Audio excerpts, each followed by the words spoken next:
Welcome to Energy Work and Healing.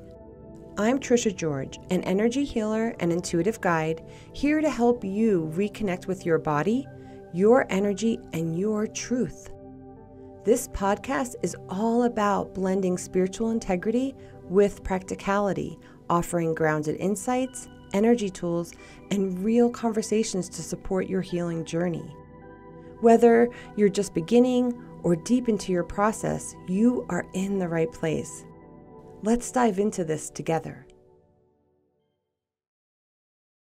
Welcome to Energy Work and Healing. I'm Tricia George, where we blend spiritual integrity and practicality. Today, I am honored to be joined with a very special guest, Dr. Chris from Lightworks. And together, we're going to explore energy, healing, and the modalities offered at Lightworks and how these practices can bring more clarity and balance into your life. Hi, Chris. Dr. Chris, how are you? I'm great. Thanks, Tricia. Yeah. How's your day going so far? Oh, it's been fulfilling. That's great. That's great. So I would love for you to introduce yourself and what you initially chose or what directed you to go towards energy work as a practice. Okay. So I am an energy healer slash acupressure slash spiritual coach, kind of all wrapped up in one. And it process started when I was 12 because my mom had migraine headaches. And so to alleviate her headache, she happened upon a doctor, Dr. Yu, that did acupressure to alleviate her headaches. Okay. And he it was very costly, and so he opted to show me how to do it. And um, he was only going to Okay. show me like five five points, but I ended up being able to retain everything that he had done in the session. And he said, I've never seen someone do that. And that's where the journey of healing began. And Yeah. when I would see folks in pain, I just wanted to take the pain away. Sure. That's wonderful. That's wonderful.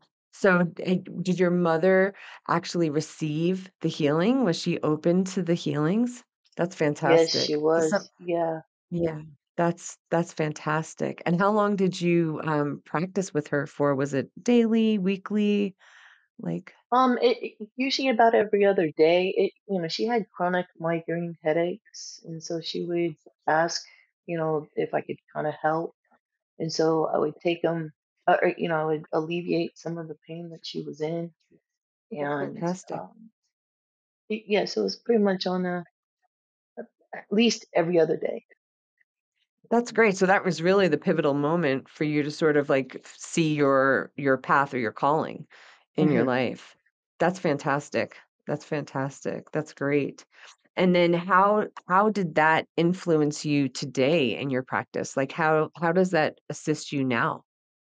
So about 10 years ago, I started on a spiritual journey, and through a metaphysical school called Spiritual Arts Institute. Okay. And it, during that inner work, the inner work transformation, the next level was learning how to do energetic healings with direct divine light. So it's a little Okay. different than Reiki. Okay. And as I was doing that, a lot of what I had done for my mom was kind of coming through. As far as like the feelings, kind of knowing where the person's body ailments were. And so being true to the practice of direct divine healing, you're not supposed to mix any kind of modalities together. Oh, okay. And so uh, I do that practice by itself, but then afterwards, I continue in presence of the healing angels, and I just ask them to help me as I'm doing acupressure for the same Okay. patient. And so they'll direct me as to where the energy's stuck in someone's body and then why it's stuck. Yeah. And they'll have me give that patient various affirmations to say through um, an inhale exhale breath while I'm administering the acupressure. And the patients just feel the release immediate. Yeah. How many angels, I call them guides, but how many angels do you typically work with? Do you have like a team that you work with daily? I do. So I have my two primary healing angels that are assigned to me, but any person has their own healing angels. So when they come in for a healing, my healing angels and their healing angels are kind of working together to That's great. administer the light. That's great. That's great. Yeah, I find sometimes in my practice, I guess, where their guides will come in really strong, and sometimes they want to do the healing, sometimes they want to be a witness. So Hmm. I try to let them do what they're sort of requesting of me because I Yeah. feel like I'm just like the conduit or the That's channel. all I am. There's no healing Yeah. coming from me. Yeah. It's all I just have the blessing to be the conduit. Yes, yes. And how do you deal with people that are more skeptical or apprehensive with the work that you do? Um, I don't push it on them. When they come in, I will ask them, "Are you comfortable with this? Are you comfortable with that?" If they would rather me just do the acupressure because they associate that being a little bit more like massage, Yes. I'll be like, Okay, that's fine." Yeah. Inwardly, I'm kind of talking to the holy ones. I'm like, "Okay, can you just use the light through my fingertips to break up whatever's going on?" And Yeah. so but I don't do the actual energetic work with them if they're Okay. opposed to it. There's no need. Sure. Sure. So beyond acupressure, what other modalities do you tend to focus on or like to apply? So there's five modalities in the direct divine light healing Okay. aspect. So to administer it pretty um, Thoroughly, like, holistically, yeah, thoroughly. yeah. I was missing the word. Thank you. Yeah. It takes about 45 minutes to an hour, and you're Okay. bringing down various light rays. And so first one is it's just called direct divine light healing, and you're working with the Okay. four uh, primary centers. You have a mental center, you have a throat center, a hermetic center, which is often referred to as the heart chakra. They can Okay. be interchangeable, and then you have the emotional center. And so the mental center, it's not the third eye. It's kind of in the same vicinity as the third eye, but it's not the third eye. And then Okay. you've got the throat chakra or the throat center, which is where your spiritual tones, the tone that you're speaking, or the tone that you're hearing when someone's Sure. talking to you. And Okay. then your hermetic center, this is where the soul is actually saying, "This is what I want to do in life. I want to do this with relationships. I want to do this with my health. I want to do this with abundance." So there's 12 avenues going on in here.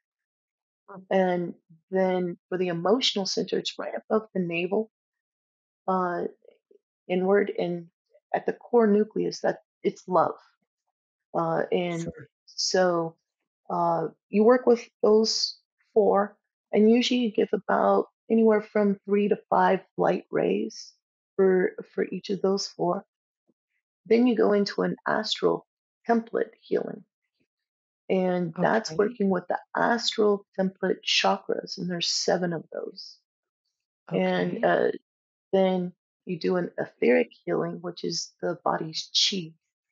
And so you're moving the chi through and removing any stuck energy that's in that chi.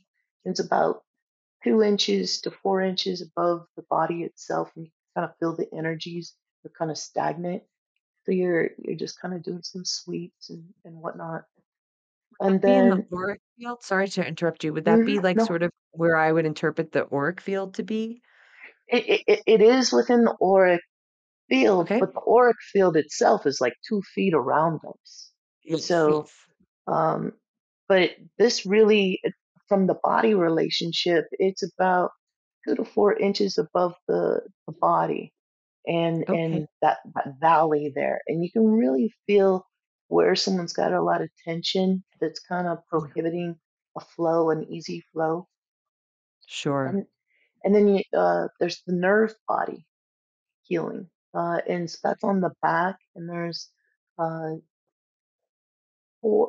5 places: the cervical, the thorax, the lumbar, sanctum, and the coccyx. And it's really Okay. working the energy up and down the spine Okay. so that it can administer to the actual physical nerve body. Yeah. And then finally, we do a crystal healing as well. So we work with the crystals in the 7 physical body chakra points and Okay. administer light there. So five modalities within Yeah. this whole package. That's great. That's great. Yeah, it's interesting how, it's different terminology, but it's very similar, and that's why I always ask everyone's modalities because we all have our way of getting them. We're Hmm. achieving sort of that connection to source energy. And Right. it's nice to hear other people's interpretations of it because we get so, I guess, as a practitioner, I get so wrapped up in mine that I'm so Mhm. curious about everyone else's because we're all sharing the same energy and the same light and it's all for healing. We're all Hmm. trying to support that. So Yes. for you, I guess when you shared with me already that you sort of become a hollow channel, that's your way of keeping sort of like a spiritual integrity within your Mhm. sessions. Is that correct? Yes. So in Yeah. order to be certified as a healer within SAI, you have to have reached a certain vibration. Um, Okay. and what you're interpreting as integrity, you have to be at a certain vibration, and it takes about 5 years to get there. Um, Yeah. to be able to really purge your own self of anything. Yes, yes, because you almost like have to like for me, I guess in my experience, in my spiritual path, it was like there was a death of a self, but a beautiful self came forward, that Hmm. replaced that space. And I think Yeah. a lot of individuals get very scared of that transitionary placement because they're scared to let go of what's familiar to them. Correct. Yeah. Yeah. Well, Yeah. the familiar is your personality, ego, and what we're trying to attain to is to our individuality, that higher self. Yes, yes, yes. So, That's great. And then, so what common misconception do you find that people face with energy work? Like, what's the common they misconception? think that I'm giving my energy to to them, Mhm. or they think that it's some voodoo. Yeah, yeah, uh, it, yeah. to my brother and my nephew, it's hilarious because my sister-in-law and I are both in this, and Oh, both my brother and my nephew are like, yeah, that's some Houdini stuff. So- and we let yeah. them be. We let them be. We're not here to sway them. Yeah, yeah, because souls in a different placement, really. We're all in different paths, right? And we're all like some Exactly. are younger souls, some are wiser souls, we're all on the same journey, just Hmm. at different educational levels, I'll say, you know. Some of Yeah. us are still in kindergarten, others are in college, so it's a kind of Yep. fun way to see it, and Yep. that I think that brings less attachment or less judgment, like Hmm. you let them have their experience and then you get to share your experience with people that really are open to it and that Exactly. want to have that sort of change, which is great. which hmm is great. And then you sort of walked us through a typical session already, but my question would be, like, can it be done, rather than in person? Can it be done over Zoom or on the phone, or do you prefer in-person sessions? So there's a different healing modality for it being um, distant, like a distant healing. That is done differently than the actual direct divine light healing.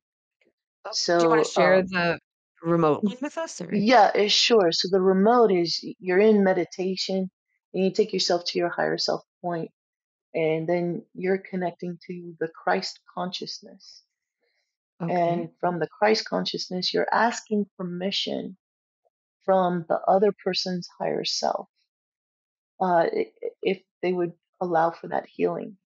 And then Yeah. you're just sending the light from your higher self to to the Christ consciousness, and the Christ consciousness is sending it on to their higher self. Okay. And would it be expected to be about 45 minutes to an hour as well, or you see it No, differently? no, because Okay. because you're only really sending a single light. You're only sending the white through Oh, that. oh, okay. Okay. Whereas in the other healing modalities, you can call on the spectrum of light. And so Oh, each light is associated with a divine attribute, such okay. as like the deep rose pink is love, um, Yeah. something like that. Okay. And then do you notice, I mean, for myself, I do, but do you notice themes in your practice, with your clients, like where you're almost learning something as well? hmm Yes. Yeah. The first theme that was amazing, I even went back to my chiropractor because she's also on the spiritual path, and I said, "This is happening," and she says, Yeah. "And it will continue, and then this will happen, and this will," and I'm like, "Oh, okay." And Yeah. so what I've noticed is it started out every single one of my patients suffer from migraine headaches. Oh, okay. And because that's what my core was as an Yes. acupressurist, it was like, oh, okay. And then now some of the themes is having that voice. I never Yeah. spoke about what I could do. Yeah. Folks found out about what I could do because someone else would say, "Hey, did you go see Chris? Because they can do this for you." And Yeah. I, I never put it out there that I could do it. Okay. Yeah, it just sort of it came to you. And that's hmm how I think that's when the universe tells you you're exactly where you're supposed to be when it just shows up. That's hmm like a beautiful hello, Yep. that you're on your path and you're doing what you're supposed to be doing, which is wonderful. That's wonderful. And then, so for myself, once in a while, it's usually I say if they find me, there's a reason they find me. But what I've noticed with a lot of people that I engage with, they have a hard time grounding, where they actually connect to either source energy, right, through the cosmic or universal source energy, or they have a hard time grounding through earth energies. So how can you serve them with their sort of disassociation? Right, where they're not connected, they're not plugged in. So for me, that comes through the spiritual counseling, Oh, okay. or the coaching that I do, and Mm, I just kind of give them different tools uh, for them to kind of get themselves back centered, and it could be through breath work. It could okay. be through um, a simple thought. Like I'll implant. I will have them say, "Oh, tell me, okay, so where is your happy place?" Yeah, And have them go there. And then as they're in that happy place, and I'm doing all this work, and when they come back out of it, I'm like, okay, so anytime you're feeling disjointed, go to your happy place. This yeah, is where you will find it. yeah, that's great, that's great. Yeah, I tend to find that it takes them time to ground or, stay fully in the body, right? Because a lot of hmm people tend to if, for example, like, my next question was gonna be about trauma, where there's hmm things that actually want where it's so traumatic for them, they want to remove themselves from the physical body. So Mhm. it's like, so how do you deal with trauma in the energy field? Because to me, it has a lot to do with the grounding and ungrounded energy. So for that, that's actually where the holy ones are kind of just telling me, give them this affirmation, have them Oh, okay. state this. It's Can you give some to the examples of an under so affirmation? yeah, so to the untrained, or to the unbelieving, this is gonna sound hokey, but Yeah. it's really kind of what happens. I'm working on an individual, and I feel the block in between their shoulder blades. And inadvertently, that is almost always tied to the throat center. Yep. And they're afraid to speak. Yes. And so um, the holy ones will sit there, and they'll tell me, have them state, I have a voice, and have Okay. them breathe and take an in breath from their stomach, and all the anxiety that they're feeling in the stomach, have them visualize on their out breath as they're saying this, it's being blown out, and then Okay. press. And so, and I do that, and literally, like, the tension is this tight before, Sure. but as Yeah. soon as I have them say that, it's just like this. Yeah. And they're like, oh my gosh, I've never felt released like that. Yeah. And so I'll get to their legs, and sometimes a lot of in the quad area, Oh, it's about interesting. strength, and they're not feeling like they're strong enough. And so when I'm pressing on it, the holy ones have them breathe from their tippy toes all that out, and say that I am strong, and press. And the same thing happens. And they're like, oh my gosh, I have feeling in my feet. I haven't had feeling in my feet forever. Yeah. So Yeah. a lot of it is the I am statements, uh, Okay. but but they're coupled with wherever the stuck energy is in the body. And that stuck Okay. energy is caused by the trauma. And Right. so Right. letting them know, no, they have it in them. They Yes. are strong. They are courageous. They are, but it's all through the I am statement. Yeah. The I am statement almost is creating the intention for them as you're clearing the energy. So it sort of fills the space, right? It's like similar to Hmm. like a limited belief, for example, where Yes, you have to put a positive belief on top of the limited belief. yes, It, and I do it that. I do that aspect in the spiritual coaching. If I'm not doing energetic work, yes, I do that. Yeah. yeah. Yeah, 'cause I always see that you always have to replace it. You always have to have something to substitute it, or we tend to go back to what's familiar every Well, single because time. there's a hole. Because there's a Yes. hole. It hasn't been Yes. filled.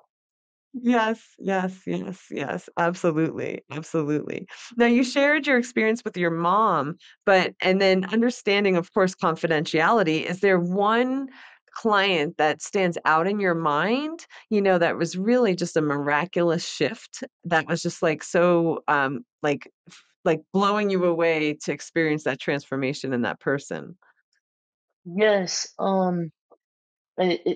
So I actually did two things prior to getting them on the table. I don't know if you're familiar with Dr. Nelson's emotional code Oh, yes, yes, concepts. yes. Okay. So I had the individual go through a series of questions with the emotion code, and I had the magnet. So Okay. they had this belief that they were cursed, and they had a long story about it. Yep. And I was like, okay. And they're like, do you believe me? And I said, I believe what you putting forward. And they're Yeah. like, nobody believes me. And I said, Mm. I can believe in the unseen, Yes. but do you believe I can release it? Yes. And they said, well, I'm not sure. And I said, okay, do you believe you can release it? And they're like, I don't know. I said, what if I show you your body knows if you can? Mhm. And so I had them do the false positive, false and positive while they were like swaying back and forth. And like, oh. And I said, your cells know the truth. Yeah. So your cells will tell you if you're ready to release it. Do you want to try that? And they said, Yeah. yes. So they were able to release a lot of that pent up ancestral energy. Yeah. Then I put them on the table and I did the direct divine light. And afterwards, I did the acupressure. So, I mean, it was an hour and a half um, Sure. process. Yeah. When the individual got up, they were like, I feel lighter and my stomach is churning like it's never churned before. And I was like, Yeah. well, the trick now is don't, because the individual had a tendency to go back right into work, taking Oh, phone calls and stuff after I would work this, on them. The trick yeah. now is I want you just to be in a meditative state on your drive home. Yeah. Let this energy settle. And then you can't hold on to that story anymore. You got to make a new story. Right. And they said, okay.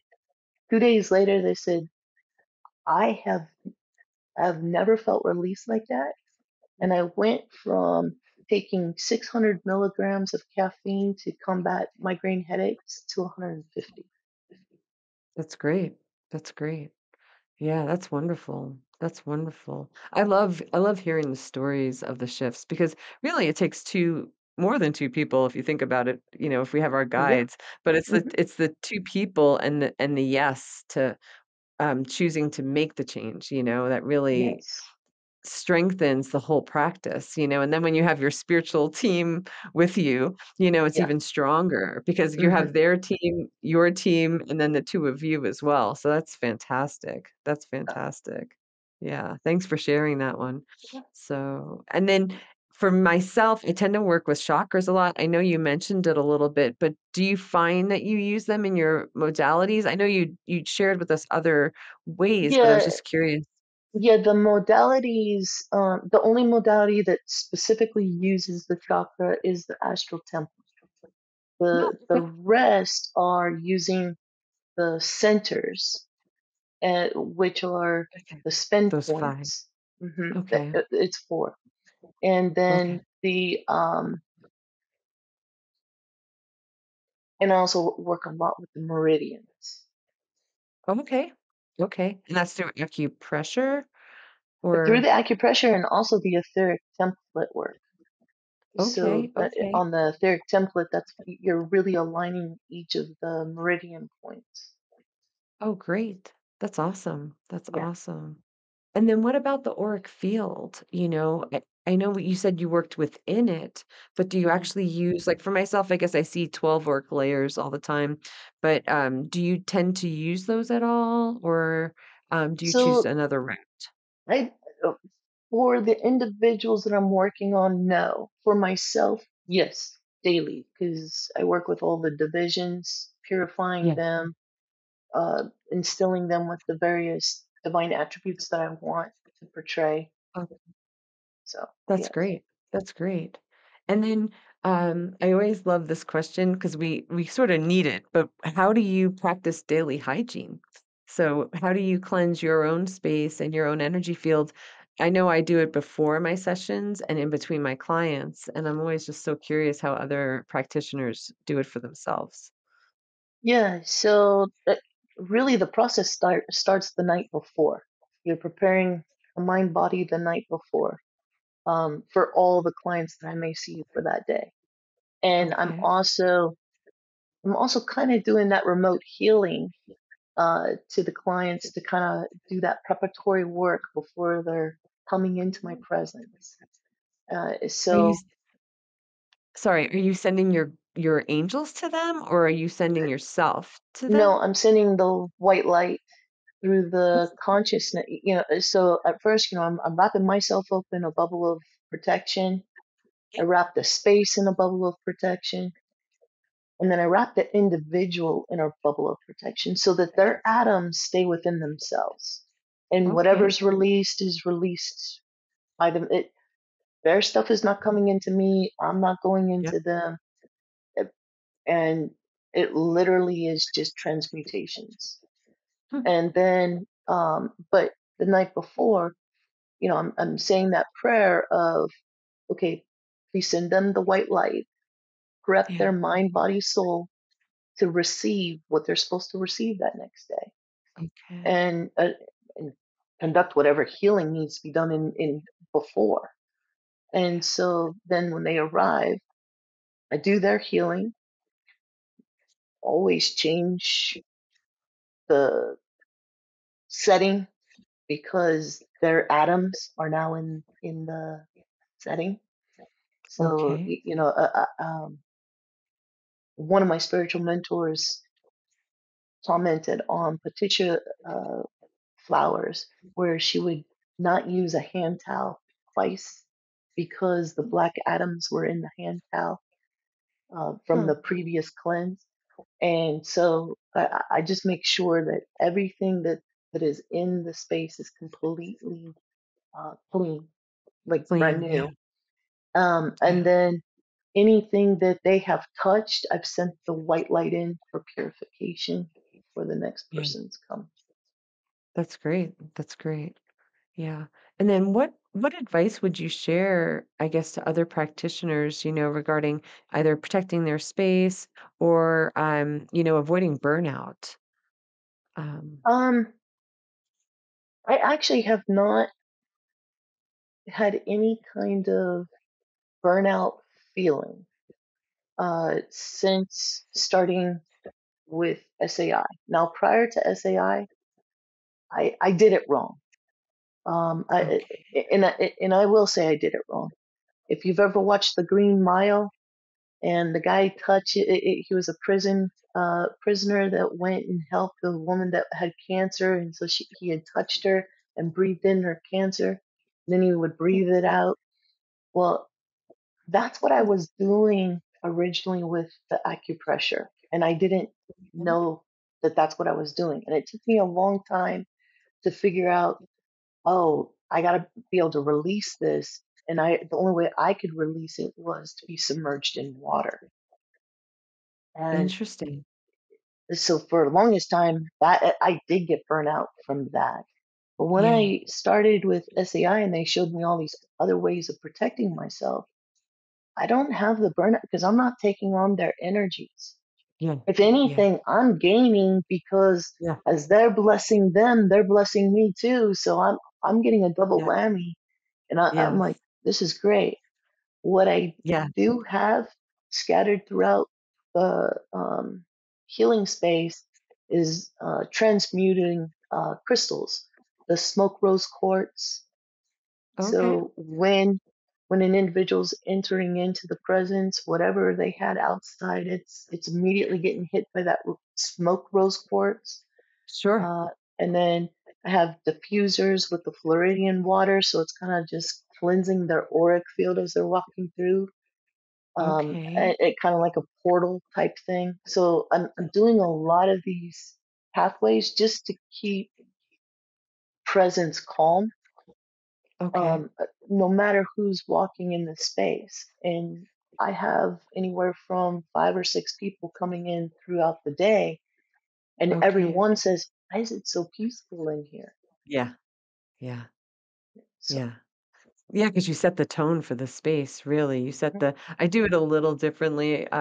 It's more intention work for me, but I mhm, use like a golden veil or golden roses and I mhm, ground the space and the environment.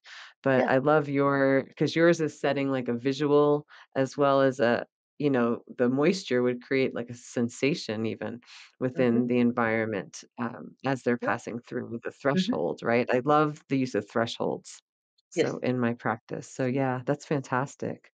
And have you noticed that you're over time, right? Over I don't know how many years you've been practicing fully. I know you said you started at 12, but have you noticed your intuition and how it's grown over a period of time that you've been in Yeah, practice? initially I didn't realize that it was intuition. I had to be told that that's what it was.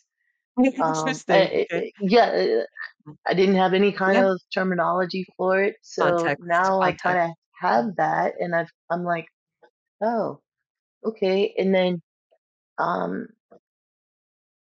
the auditory, hearing the clairaudient has Yes. been just it, it's peaceful. I don't know Yes. how it being able to know that you're in presence of pure pure pure divinity is Yeah. all I can kind. It Yeah. just is It's very majestic. uplifting. Yes. Yeah, it's very majestic. It's just like this, to me, it's like majesty, is the Hmm. best word, and it's just this, it's almost like you're being embraced and coated with the energy, right? It's like this just it's a code and it's coding at the same time. So it's like just filling your space and it's amazing. Yeah. So I agree with you there. It's like the most it's almost like your connection to source is so strong, and it's one of the most beautiful spaces I love to be in. Hmm. Um, and enjoy playing in, so it's really great.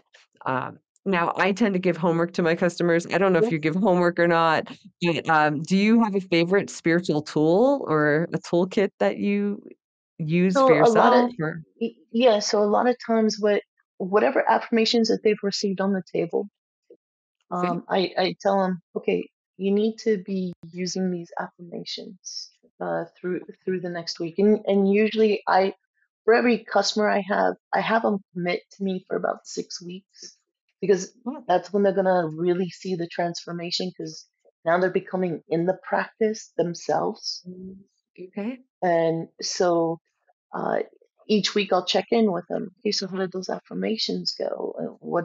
How did you do this or whatnot? So Yeah, there is homework.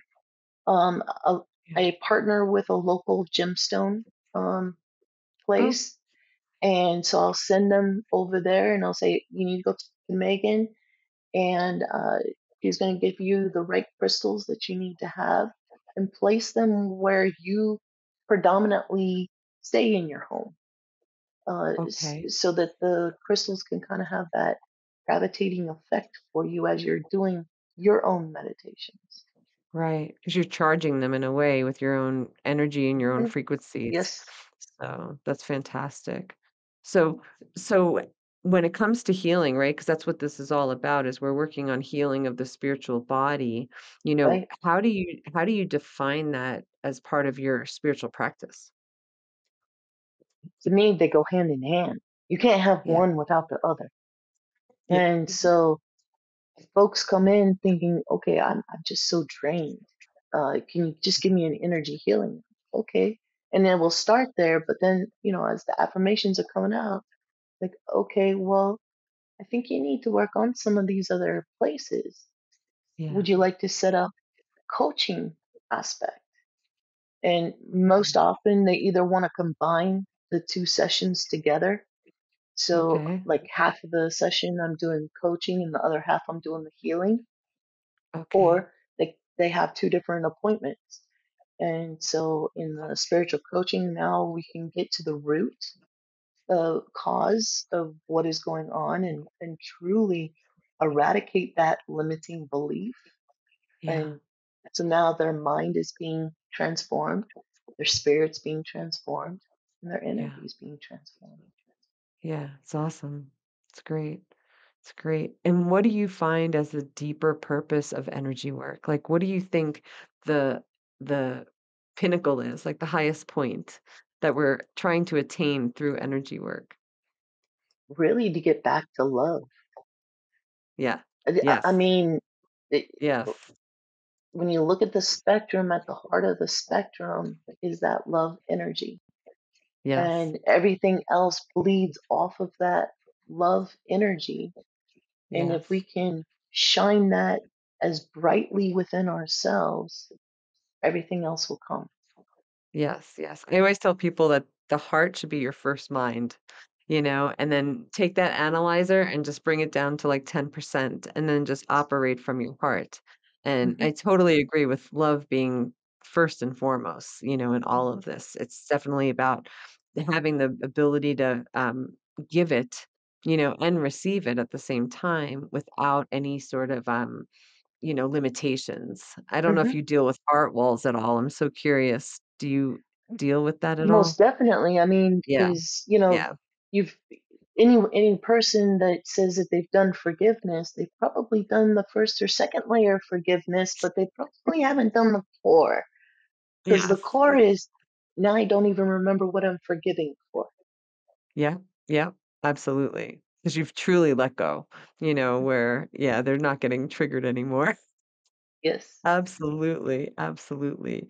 And how do you think this work, right? The energy work is contributing to the collective consciousness? It's definitely raising vibration Yeah. for sure. I mean, Yeah. if you're looking at the news, you probably don't think so. But if Yep. you but if you watch humanity as a whole, and you go into a grocery store and someone's struggling, and the next person in line is paying for that person, Yep. or someone can't walk and they're running to grab the door so that somebody can open the door for them, type thing. That's Yes. that's love. That is Yep. raising the vibration. Yep. So Yep. looking for, there was a movie when I was younger called Pay It Forward.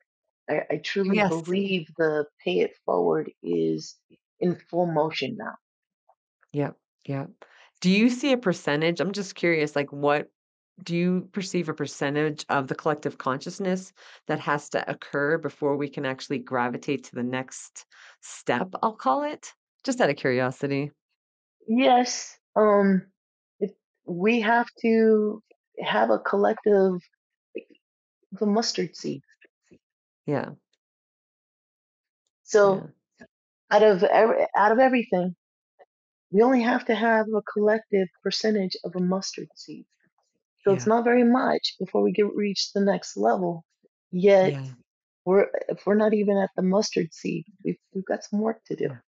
Yeah, I agree with that. I agree with I definitely think that it's gotten better and we're we're taking baby steps forward, but we haven't reached or attained that the collective where it's a Right. collective, where there's enough of us sort of sending out our energy frequencies, Yes. in all the directions possible to touch more people. But I Hmm. agree, it's definitely yeah, we're probably at the seed encasement itself and not what's inside yet. Exactly. Exactly. Yeah, yeah, yeah. And then what is something that you would hope or wish that you could have told yourself, your younger self, for your present self? Not to give up so easily on the pathway. I was frustrated because Yeah. it's a mother daughter anxiety. You're in your teenage years. You're not thinking your parents know everything. You think Yes. you know everything, Yes. and you have all this an- anxiety or whatnot. Yeah. And I remember my best friend, she graduated from chiropractic school, and she said, I want you to come practice with me. And I said, oh, I'm running as far as I can from that. I'm not doing that. And I literally, I went into the systems engineering side of things. I mean, as Oh, far boy. away as you could get from it. Yeah. And, um, but if I had stuck with it, I wonder what I could have been. Mhm. Mhm. Well, I think you're in the right place. I'm I in the right think you're place in now, but yes, how yes. much further could I have been? Yeah, yeah, yeah. Maybe you needed that analytical mind first in order to have what you have now fully. Sometimes it balances in a way, True, you know. true. Yeah, Yeah, because we're hesitant or we're not sure or how it's going to integrate. So, yeah. yeah, that's fantastic. And then what for your practice, I guess, the teaching or the lesson that feels most pertinent to get out to your clients? Just take a step. Take a step and Yeah. and trust yourself. Trust that your Yeah. soul is looking for what it will find. Yes. Yeah. Yeah. It's trust. Definitely. Definitely. Well, thank you so much, Dr. Chris, for coming on today. Thank And you I for hope having me. everyone, of course. And again, this is Dr. Chris from Lightworks on energy work and healing. And I hope this conversation we've had together inspires you to create your own connections. Maybe reach out to Dr. Chris for more information and for healing and transformation. Until next time, keep nurturing your energy, honor your journey, and remember that true healing begins within. Take care. Thank you for joining me on Energy Work and Healing. If today's episode resonated with you, be sure to subscribe, share it with someone who might need it, and leave a review. Remember, your energy matters, and your healing helps heal the world. Here, we honor the path of blending spiritual integrity with practicality so you can walk empowered, aware, and aligned. Until next time, stay grounded, stay open, and keep listening to the wisdom found within.